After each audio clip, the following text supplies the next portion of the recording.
A few weeks ago, my mother told me something about my uncle that honestly made me stop for a second. She said he is thinking about buying a house in Florida, and the way she said it, I could already hear the dream in his head. The beach in the morning, sunshine all year, weekend parties, a little pool behind the house, maybe a place close to the coast. No snow, no winter, just Florida life. And listen, I understand why that sounds beautiful. Because Florida has been sold to people like a reward. You work hard, you save money, and one day you escape to the sun. But I asked my uncle one simple question. Who told you this was a good idea? And suddenly, he started giving me names, real estate agents, builder promotions, online videos, people telling him Florida is still the dream. Florida is finally affordable, and that is where I got worried. Because my uncle thought he was seeing a discount, but I started wondering, was he actually looking at someone else's exit door? That is the part nobody says loudly. They do not show you the Homeowners Association bill. They do not show you the special assessment. They do not show you the property tax reset. They do not show you the seller, who already dropped the price twice and still cannot get a serious buyer. And that is the real danger in Florida right now. Some sellers are not trapped because nobody likes Florida, and the buyer walking in today, thinking he is getting a bargain, could become the next person trying to escape tomorrow. So today, I am breaking down 10 Florida cities where sellers are getting stuck in 2026, not for one reason, but for 10 completely different reasons. So recently I was searching for this Florida video and I found Punta Gorda. At first, I laughed a little because on the screen it looked exactly like my uncle's dream. Water, sunshine, calm streets, that retirement paradise feeling. So I sent him the city and said, look at this first, but don't fall in love yet. Because the numbers are not romantic. Zillow shows the average Punta Gorda home value around $335,000, down about 10.8% in 1 year. There were about 1,398 homes for sale, and nearly 87.6% of sales were closing under list. That means buyers are not just shopping, they're negotiating with fear. And this is where Punta Gorda becomes different from a normal, cheap Florida story. This city has a hurricane and insurance hangover. The New York Post, using Realtor.com data, reported a nearly 7.97% drop from January 2025 to January 2026. About $26,624 erased from median prices.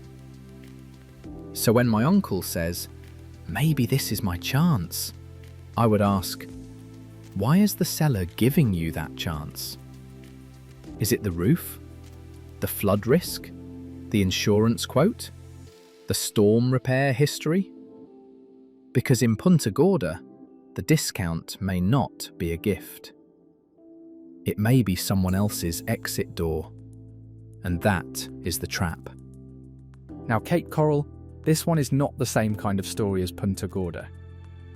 This is not just storm memory sitting inside the walls. This feels more like a street fight between normal sellers and corporate builders.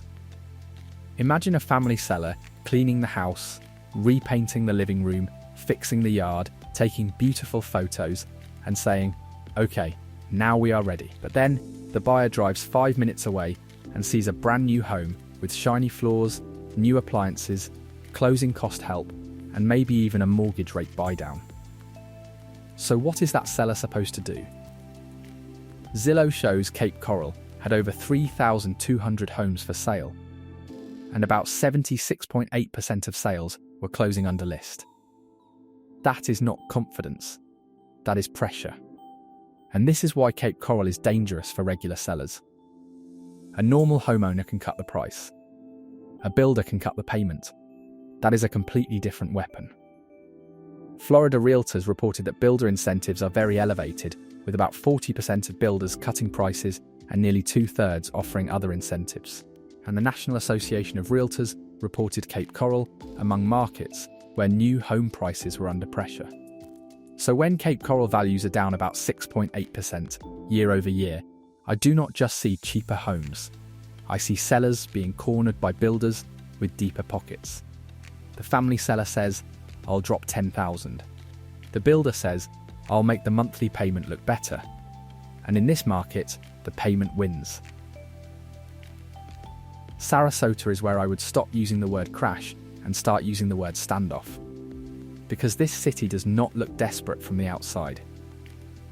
The houses are polished, the lawns are clean, the photos look expensive, and sellers still talk like Sarasota is untouchable. But the market is quietly disagreeing with them. Zillow shows Sarasota's average home value around $413,000, down about 5.9% over the past year, with about 2,793 homes for sale. Even more important, 81.8% of sales are closing under list price. So buyers are not gone. They are still there. They are just refusing to pay the fantasy price. What I think is happening in Sarasota is psychological. This is not like Punta Gorda, where the storm memory scares buyers, and it is not like Cape Coral, where builders are fighting normal sellers with incentives. Sarasota is more personal. It is a seller pride problem. Redfin says Sarasota is not very competitive, with homes getting about one offer and selling after around 70 days. That means the buyer can walk slowly, compare options, and wait for the seller to blink. In boom years, the seller had the power because lifestyle carried the price. But now, buyers want proof. They want location, condition, insurance comfort, and a price that makes sense. In Sarasota, the buyer does not need to hate the house. They only need to hate the price. Naples is the city where people make the wrong assumption. They think because rich buyers live there, the market is protected. But wealthy buyers are not careless buyers. Zillow shows Naples with an average home value around $548,747, down 5.1% in 1 year. There are more than 6,500 homes for sale, and 88% of sales are closing under list price. That means, even in a wealthy market, sellers are not getting the old respect automatically.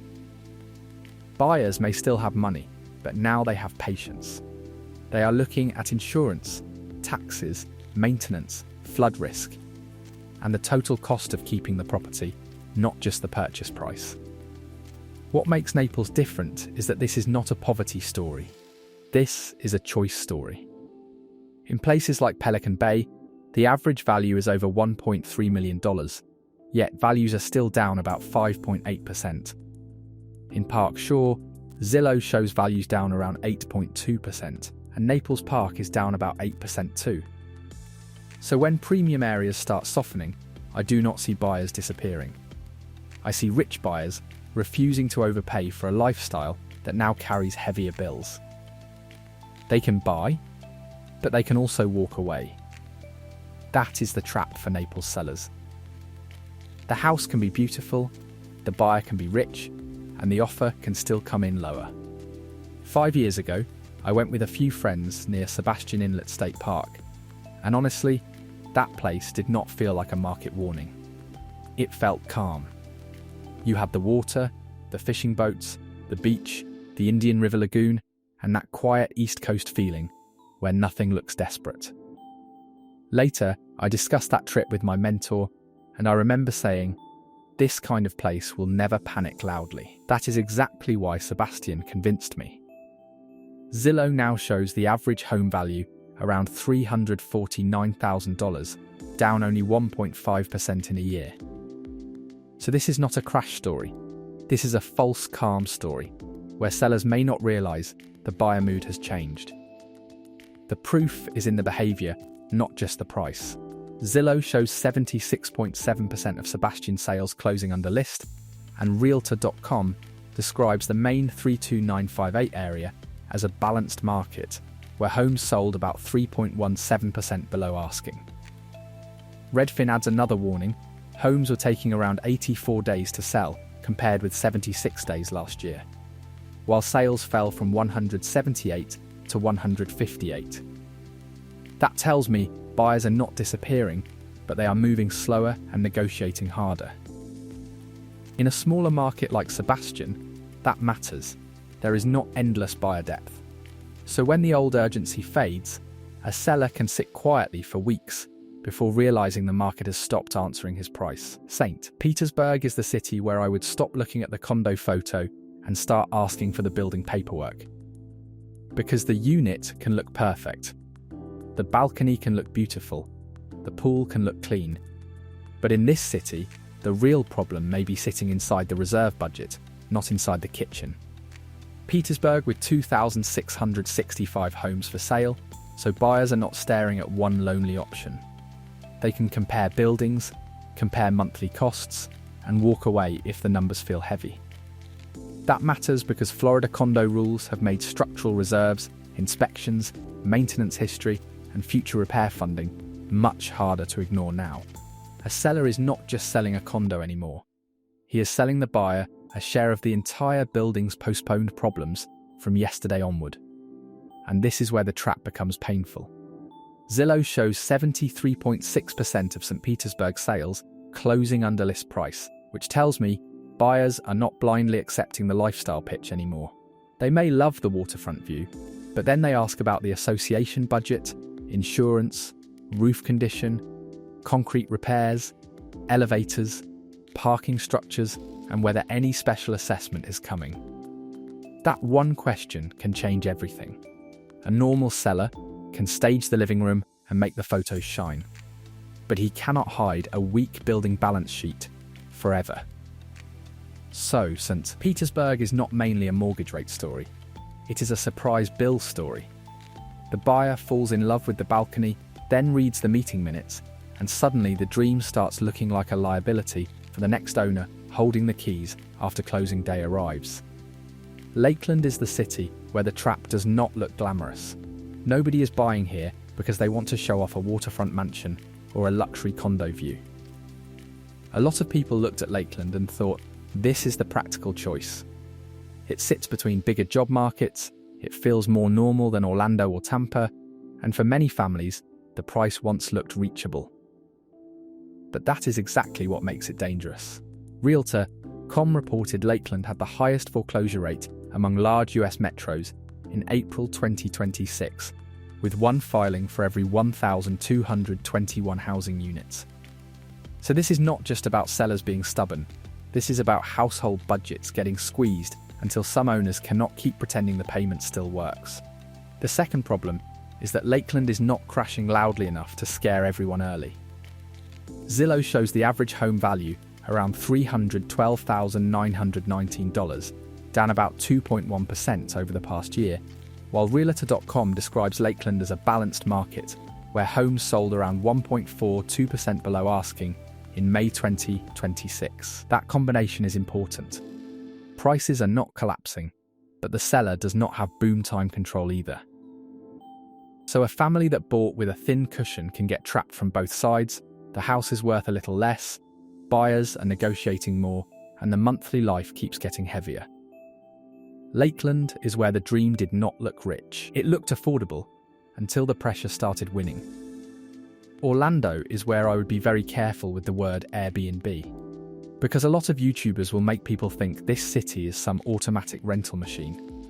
Disney is there, Universal is there, tourists are there, families are there, so the logic sounds simple: buy the house, list it online, let vacationers pay your mortgage. But that is exactly where people get fooled. AirDNA shows Orlando still had about 14,847 active short-term rental listings, with listings booked around 54% of available nights.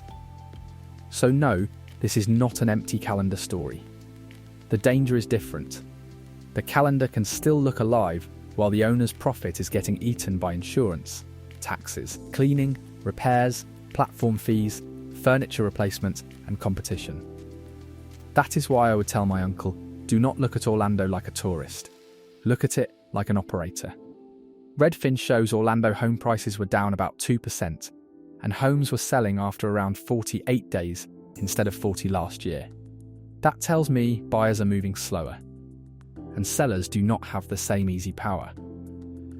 Then at the short-term rental side, Orange County Airbnb guests pay a 6% tourist development tax, including cleaning fees, and the City of Orlando's home-sharing rules require the resident to live on site and be present when hosting. So the trap is not that nobody visits Orlando. The trap is that visitors can fill the city while the owner still realizes the spreadsheet does not work. Before we go deeper, subscribe to the channel because this is the kind of Florida housing story most people do not explain properly. So now the thing is that Port St. Lucie is not like Orlando, where people dream about Airbnb money, and it is not like Naples, where rich buyers are arguing with carrying costs. Port St. Lucie is more dangerous because it looks normal. You walk around Tradition Square, you see families, events, clean streets, restaurants, and that planned community feeling, and your brain says, this place makes sense. But that is where I would slow my uncle down. Fred shows the Port St. Lucie Metro median listing price at $430,000 in May 2026, while the census shows local median household income around $80,648. That gap is the story. And this is why I call Port St. Lucie the local wage wall. The city itself says it grew from fewer than 300 people in 1961 to more than 260,000 in 2025. So yes, the growth story is real. People came here because it felt cleaner, newer, calmer, and more affordable than the famous Florida markets. But growth does not automatically mean every price is sustainable. At some point, the lender stops listening to the dream and starts reading the paycheck. A teacher, police officer, nurse, retail manager, or young family may love the city, but liking Port St. Lucie and carrying a $400,000 plus payment are two different things. The trap is not that the city is ugly. The trap is that it looks normal enough to make people ignore the math. Deltona is the last city, and I would not present it like a crash story. That would be too easy and honestly, not accurate. Deltona's danger is different. It is the city where a buyer looks at the price and says, okay, maybe this is still possible. It does not have the luxury pressure of Naples, the condo shock of St. Petersburg, or the Airbnb math of Orlando. Deltona feels like a starter home city, the kind of place where a young family, a first-time buyer, or someone priced out of bigger Florida markets might think they finally found breathing room. But that is exactly where the trap begins. Zillow shows the average Deltona home value around $313,000, and almost half of sales are closing under list, so buyers are negotiating. But that does not mean the full payment is comfortable. The real problem in Deltona is not the headline price. It is what happens after the buyer signs. The census shows the city's median household income around $76,924, which means this market depends heavily on normal working households, not endless cash buyers. So when someone buys with a thin cushion, every hidden cost starts to matter. Insurance matters, repairs matter, utilities matter, commute costs matter. And then comes the one many buyers miss, the property tax reset. Click Orlando warned that Florida homebuyers can face tax sticker shock because the Save Our Homes protection that helped the previous owner does not simply carry over the same way after a sale. That is the part I would tell my uncle to study before celebrating the lower price. So the quote for Deltona is simple: the house looks affordable just long enough for the buyer to sign.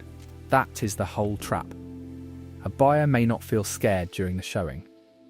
The kitchen looks normal, the street looks calm, the monthly estimate looks manageable, and the agent says, this is a great starter home. But after closing, the new owner may discover that the real cost of ownership was hiding behind the old owner's tax bill, the insurance estimate, and the repairs nobody talked about loudly. Deltona is not where people get trapped by luxury. It is where people get trapped by believing the starter home is still simple. And in Florida right now, simple can become expensive very quietly.